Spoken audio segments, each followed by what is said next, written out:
Congratulations आप सबको, cricket fans को और विराट कोहली के फैंस को। कल बहुत ही मजेदार मैच था और बहुत ही मजेदार विन हुई आरसीबी की। Of course congratulations to the entire Bengaluru team.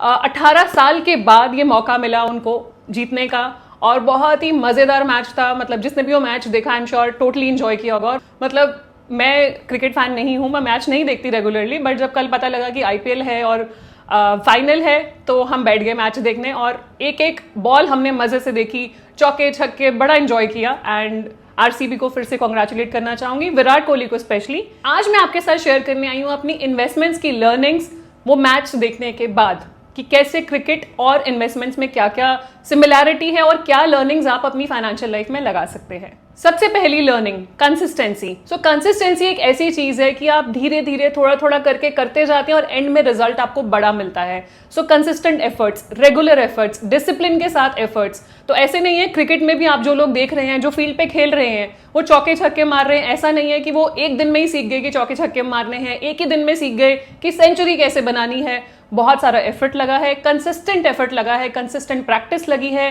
Consistent games खेलने के बाद ये मौका मिलता है और इस तरीके से वो फील्ड पर आते हैं। सिमिलरली आपकी इन्वेस्टमेंट्स में कंसिस्टेंसी बहुत इंपॉर्टेंट है।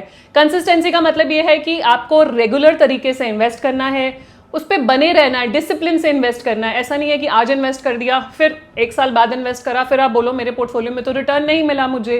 तो यहाँ पे रेगुलरली, जैसे एसआईपी हमारा एक बहुत बढ़िया मॉडल होता है, systematic investment plan and mutual funds, वो अगर हम इन्वेस्ट करते हैं तो वहां पे आपका रेगुलरली आप इन्वेस्ट कर रहे हो, आप कंसिस्टेंसी के साथ कर रहे हो, डिसिप्लिन के साथ कर रहे हो, आप गिव अप नहीं कर रहे हो, आप करते जा रहे हो, एंड में आपको एक बड़ा सा कॉर्पस मिल जाता है। बट वो उनको ही मिलता है जो कंसिस्टेंट एफर्ट्स डालते हैं, जैसे कि आरसीबी को कल मिला। 18 साल के कंसिस्टेंट एफर्ट्स के बाद जाके उनको ये win milli.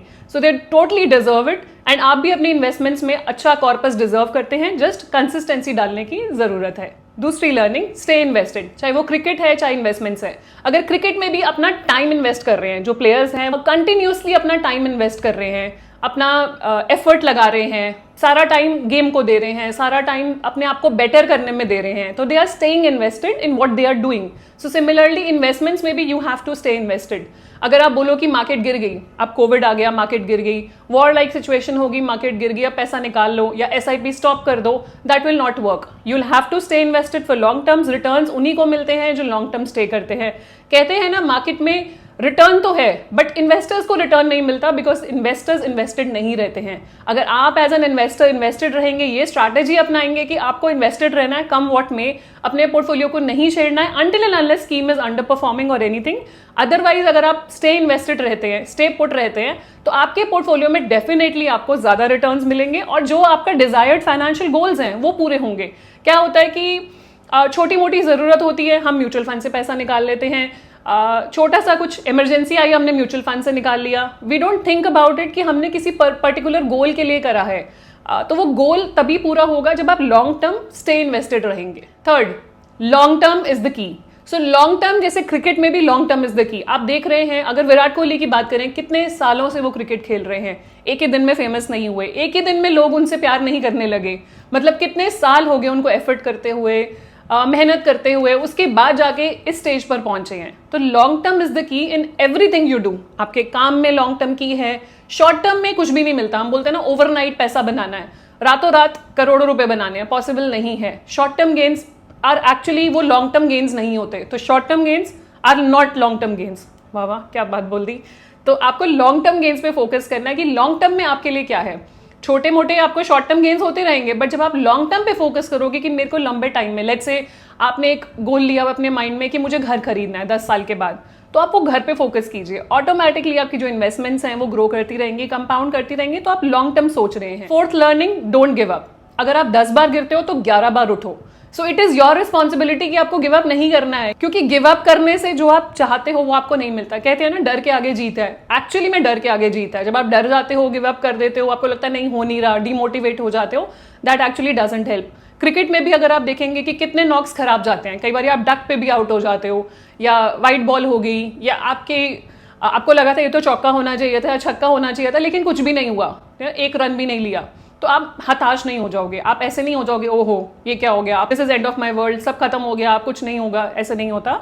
You have to not give up. अगर आप 10 बार ही गिरे हो तो 11 बार उठो। सो ये अपने दिमाग में रख लीजिए, कहीं पे भी कुछ भी आपको लग रहा है कि this is not working out, don't give up, just tell yourself कि मुझे करना है, मुझे करके दिखाना है, मुझे अपने लिए करना है। तो अभी ऐसे ही म्यूचुअल फंड्स में कुछ नीचे जा रहा है या इक्विटी मार्केट नीचे जा रही है, कोई इन्वेस्टमेंट आपके फेवर में काम नहीं कर रही है, कोई प्रॉपर्टी आपने ली शायद वो रिटर्न नहीं दे रही है, until and unless it is wrong decision, give up मत करो। आपको लगता है नहीं गलत डिसीजन हो गया तो मूव ऑन करना जरूरी है, बट अगर आपको पता है कि वो सही डिसीजन है और लॉन्ग टर्म में आपको रिटर्न देके जाएगा, रिजल्ट मिलेगा उसका, देन डोंट गिव अप।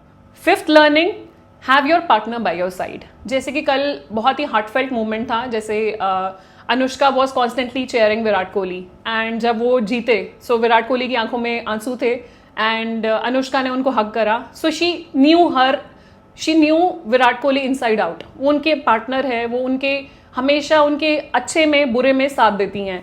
आपकी लाइफ में एक पार्टनर होना जरूरी है, चाहे वो आपके स्पाउस हो सकते हैं, आपके फ्रेंड हो सकते हैं, आपके बच्चे हो सकते हैं, कोई भी ऐसा हो सकता है जिसको आप सारी अपनी फाइनेंशियल इंफॉर्मेशन शेयर कर सकते हैं, जिसको आपकी इन आउट सब कुछ पता होना चाहिए। उस केस में क्या होगा कि कल को अगर आप गिरेंगे तो वो आपको उठाएंगे, आपको उठाने की कोशिश करेंगे। अगर आप गिव अप करने की सोच रहे होंगे तो आपको चीयर अप करेंगे कि गिव अप नहीं करना है, और अगर आप जीत रहे होंगे, बढ़ रहे होंगे, तो आपको और हौसला देंगे और आप और आगे जाएंगे। तो इसलिए फाइनेंशियल लाइफ में पार्टनर होना बहुत जरूरी है। और पार्टनर दूसरे तरीके से भी हेल्प करता है। कल को कोई मिस हैपनिंग हो गई तो उनको पता होना चाहिए आपकी इन्वेस्टमेंट्स कहाँ पे हैं। लेट्स से आपके स्पाउस को पता है कि आपने कौन सी इंश्योरेंस पॉलिसीज ली हैं, कौन से म्यूचुअल फंड्स लिए हैं, तो partner should be true partner. उनको सारी इन्फॉर्मेशन आपकी होनी चाहिए सो दैट कभी कोई ऐसी सिचुएशन आए तो वो उसको एक्सेस कर पाए। सो लास्ट में मैं यही कहना चाहूंगी, यही लर्निंग्स है मेरी क्रिकेट से और कल के मैच से स्पेशली इंस्पायर होकर मैंने वीडियो बनाई है। आपको जो लर्निंग ठीक लगे, आपको लगे कि हाँ मैं ये इंप्लीमेंट कर सकता हूँ या कर सकती हूँ, प्लीज डू दैट। एंड कोई आपकी लर्निंग्स हैं, कुछ स्पेसिफिकली आपने सीखा हो क्रिकेट गेम से और इन्वेस्टिंग से रिलेट कर पा रहे हो, तो प्लीज बताइएगा कमेंट सेक्शन में। बाकी लोग भी देखेंगे और उनको भी पता लगेगा आपकी इन्वेस्टमेंट स्ट्रैटेजी क्या है, और जो उनको अच्छा लगेगा वो उसमें से पिक कर लेंगे। Thank you so much for watching our videos and congratulations once again on a great win. Thank you so much for watching our videos and congratulations once again on a great win. मिलते हैं जल्दी नई video के साथ। Thank you so much, take care.